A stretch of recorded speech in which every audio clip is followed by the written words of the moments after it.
আজকাল চিকেন ছাড়া ভাবাই যায় না।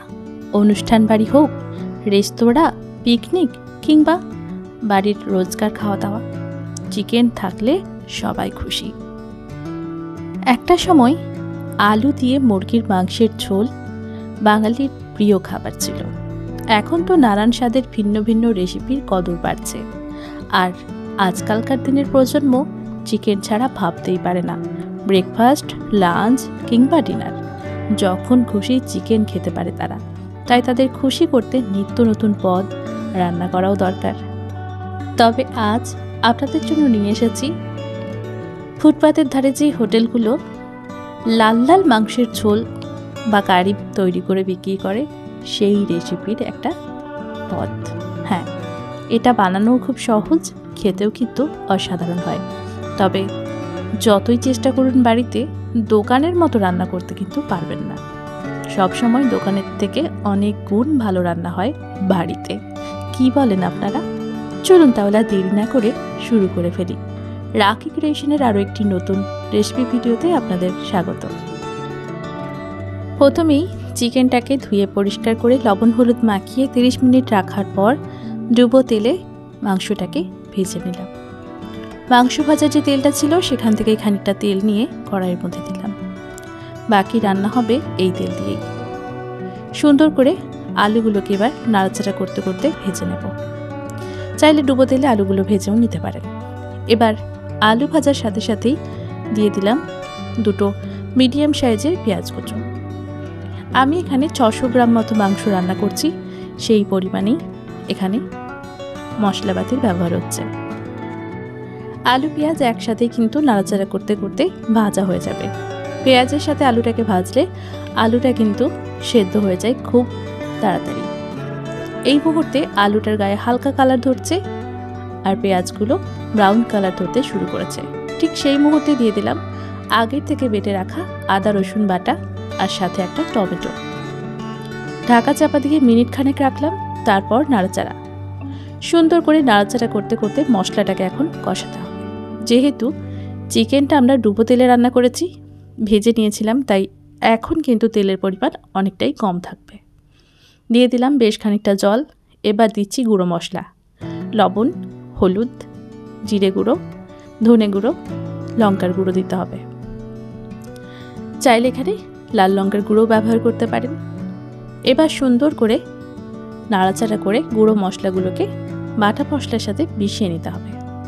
আর দেখুন কালারটা চলে এসেছে। সুন্দর করে নাড়াচাড়া করে এবার কষিয়ে নেওয়ার পালা।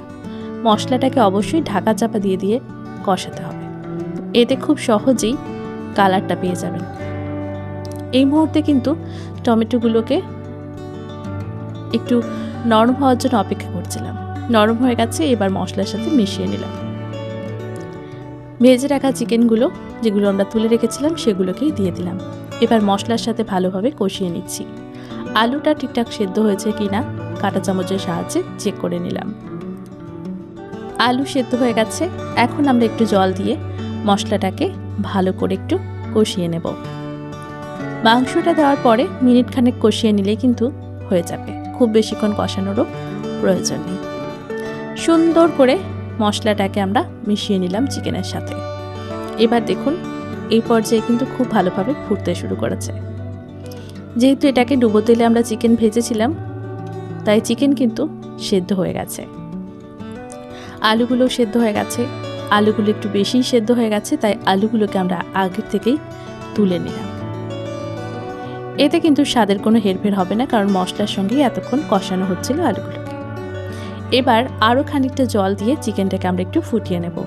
এতে চিকেনের যে সফট ব্যাপারটা সেটা চলে আসবে। নচেত ডুবো তেলে ভাজা হলে অনেক সময় চিকেন চিমড় হয়ে যেতে পারে। এবার দিয়ে দিলাম খানিকটা কসুরি মেথি, সাথে দিলাম কাঁচা লঙ্কা। এই জায়গায় আমরা ধনেপাতার ব্যবহারও করতে পারি। সুন্দর করে এবার অপেক্ষা ফুটে যাওয়ার। ইচ্ছে মতো গ্রেভিটা যখন ঘন হয়ে যাবে তখন আমাদের গ্যাসের আঁচ বন্ধ করে দিয়ে 10 থেকে 15 মিনিটের জন্য এটাকে স্ট্যান্ডিং টাইমে রাখতে হবে। আর তারপরেই গরম গরম ভাত, রুটি, লুচি, পোলাও যে কোনো কিছুর সাথেই এটা পরিবেশনের জন্য একদম প্রস্তুত। ওপর থেকে সামান্য একটু গরম মশলা ছড়িয়ে দিয়ে এটাকে আমি এবার চাপা ঢাকা দিয়ে মিনিটখানেক রেখে দিয়েছিলাম। ব্যাস মিশিয়ে নিলেই রান্না আমাদের শেষের পথে। গ্যাসের আঁচ বন্ধ করে যেই পাত্রে আমরা আলুটা তুলে রেখেছিলাম সেই আলুগুলোর মধ্যেই চিকেনটাকে দিয়ে দেব। ব্যাস তাহলেই তৈরি হয়ে গেল আমাদের ফুটপাতের দোকানের মতো চিকেন কষা বা চিকেন কারি। কেমন লাগলো আজকের এই দুর্দান্ত স্বাদের রেসিপিটা? কমেন্ট করে কিন্তু অবশ্যই জানাতে হবে। ভালো লাগলে লাইক কমেন্ট শেয়ার করে পাশে থাকবেন। এখনও পর্যন্ত চ্যানেলটিকে সাবস্ক্রাইব না করে থাকলে ঝটপট সাবস্ক্রাইব করে আমাদের পাশে থাকুন। ভিডিওটি শেষ পর্যন্ত দেখার জন্য অনেক অনেক ধন্যবাদ।